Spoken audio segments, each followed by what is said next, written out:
Hello guys, welcome in this video at ang pag-uusapan natin sa video na to ay kung paano i-claim yung iyong mga commission from SWA. Okay, paano mo kukunin yung mga kinita mo or mga commissions mo from SWA. Isa kasi ito sa mga madalas na itinatanong ng mga tao. Okay, paano ko ba makukuha yung ano ko dyan, yung commission ko ba dyan? Or makukuha ko ba talaga yung perang kinita ko dyan sa opportunity na yan? Okay, so let's start. Okay, actually napakadali lang naman para i-claim yung iyong commissions. So, pag naging part ka na kasi ng SWA, magkakaroon ka ng website na parang ganito. And then dito sa left side ay may mga menu. So, for example, member ka na. Kailangan mo lang gawin is pumunta dito sa edit profile. Click mo yan. And then dito sa edit profile, makikita mo yung payout detail. Okay? Dito sa payout detail, diyan mo ilalagay kung saan mo gustong matanggap o ma-receive yung iyong mga commissions.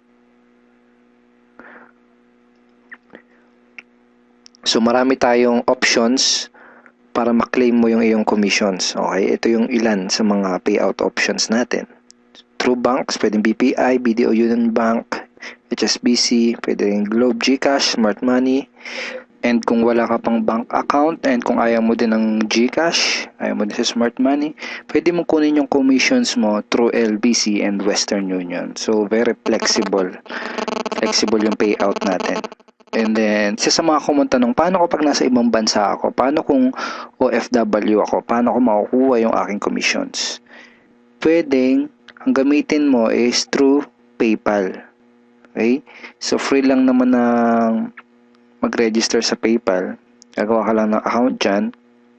And bali ang mangyayari is SWA will send your commission doon sa PayPal account na gagawin mo. And then, pag yung commission mo is nasa PayPal na, pwede mo nang i-transfer yung pera mo from PayPal papunta doon sa bank account mo. Most of the banks ngayon ay meron na silang online banking and PayPal linking. Okay? For example, is Union Bank and BDO. I'm not sure with BPI. Pero most of the banks ngayon is pwede mo nang i-link yung PayPal mo.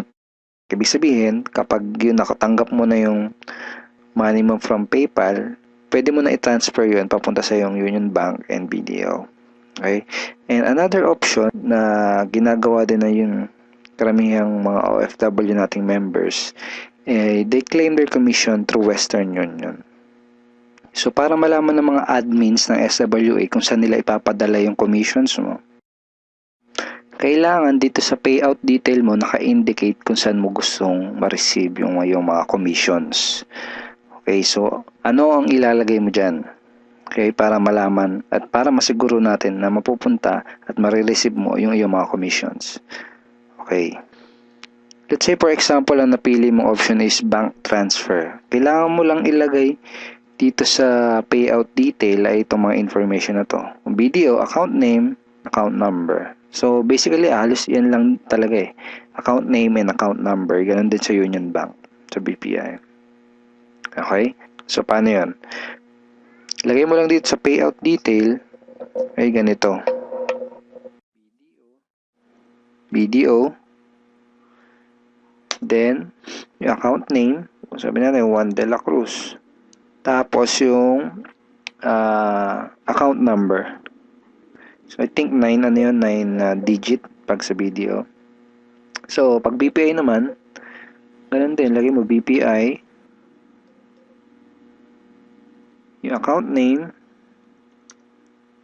and then yung account number, kung ano man yun. Okay? So, ganun lang siya. So, ganun din sa Union Bank. Let's say, ang napili mo namang payout option is GCash or Smart Money. Kailangan mo lang ilagay kung GCash is yung account number. Pag Smart Money card number. Very simple lang. Kung GCash, lagay mo GCash. Then yung number mo. Parang ganyan. So, kung Smart Money naman, lagay mo Smart Money. Tapos yung Smart Money card number mo. Kung ano mang number. I think, okay? Parang ganyan. Okay, pag sa PayPal naman, ang ilalagay mo lang dun sa dito sa payout detail ay yung email address na ginamit mo pang-register dun sa PayPal account mo. So, yun lang, email lang. Okay? So, kung Western Union naman or LBC, ang details na kailangan mo ilagay doon sa payout detail is yung iyong full name, address, and contact number. So, balik ka ulit dito sa edit profile mo. So, full name. Kung yung nakalagay dito is yung full name mo talaga, hindi mo na kailangan ilagay dito sa payout detail yung full name mo kasi yan na nga full name Pero kung for example hindi full name mo yung register mo nung gumawa ka ng account, you need to put your complete name dito. Ibig sabihin kung ano talaga yung pinaka-complete name mo. So lagay mo muna Western Union. Western, kahit ganyan na lang. Yun. Okay, kahit Western lang, understood na yun And then, lagay mo yung complete name mo. Cruz. Ganyan. Tapos yung address mo, dito mo na ilalagay. Okay? 2, 3. Sabay natin kaya.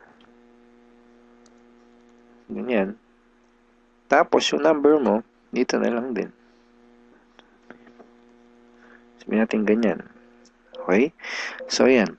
So, ganyan kapag Western Union or LBC. So, sabihin na rin nakapili ka na ng payout option na gusto mo, make sure to click save. Okay? So, ngayon, ipapakita ko sa iyo kung paano ka magre-request ng payout. Okay? So, dito ulit sa menu, punta ka lang dito sa e-wallet. Dito sa e-wallet, makikita mo kung magkano yung remaining balance mo. So, in this example, itong account na to is may remaining $250. So, in dollars yung makikita mo dyan. Then, pili ka lang dito sa transaction type. Ito. Piliin mo yung payout request. Okay? So, tapos, i-indicate mo dito sa desired amount, kung magkano yung gusto mong i-request for payout. Lagay mo dyan kung magkano yung gusto mong ipadala dun sa bank account mo or dun sa GCash mo. Okay? So, pwedeng $100 kung gusto mo $100 lang. So, pwedeng $20 kung gusto mo $20 lang. Okay? Pwedeng gusto mo lahat, pwede din. Hindi kailangan na may iwan dito. So, pwede maging 0 yung balance mo dyan. So, pag nakapag-decide ka na, just click submit. Then, makikita mo na okay na yung kapag lumabas na dito sa remarks. And that's it. Marireceive na ng admin yung request mo. Then, matatanggap mo na yung yung commissions mo. So, kapag through PayPal yung payout na pinili mo, usually within 24 to 48 hours bago mo ma-receive yung payout. Kapag money transfer naman, kapag through bank, up to 5 working days bago mo matanggap. So, in my personal experience, every time na magre-request ako, sa pangatlong araw, nare-receive ko na kaagad. Pero, yan up to 5 days na talaga makukuha mo na at matatanggap mo na yung iyong commission. Pag GCash and Smart Money naman, medyo mas mabilis. Okay? So, thank you so much for watching this video. This is Edward Reformina. And kung hindi ka pa part ng Team Unstoppable Internet Entrepreneurs, at kung hindi ka pa part ng SWA, I'm personally inviting you to become part of this team and this online opportunity now. Kontakin mo kaagad yung taong nag-introduce sa'yo ng business na to. Because me personally and the rest of the team is very willing to help and guide you in this opportunity. We are very willing to help you get the result na gusto mong makuha. Okay? We will help you, we will guide you na ma-achieve mo yung mga goals na gusto mo. Just to show you our commitment in helping you, we have exclusive trainings na ginawa, na hinanda para sa'yo, para magawa mo yung business ng tama, para magkapagsimula ka ng maayos sa business na to, para hindi ka maiwan mag-isa. Okay? And part din ng commitment namin na tulungan ka sa negosyo na to is we provide you with the exclusive tools na mga gamit mo para magawa mo rin ang negosyo na to na mas madali at mas mabilis. Alright, so once again, kontakin mo kagad yung taong nag-introduce sa'yo ng ng opportunity na to, and make sure na he's part of Team Unstoppable Internet Entrepreneurs, because itong mga tools na pinakita ko sa iyo are exclusive to our team only. So again, thank you so much for watching this video, and God bless you, and bye-bye.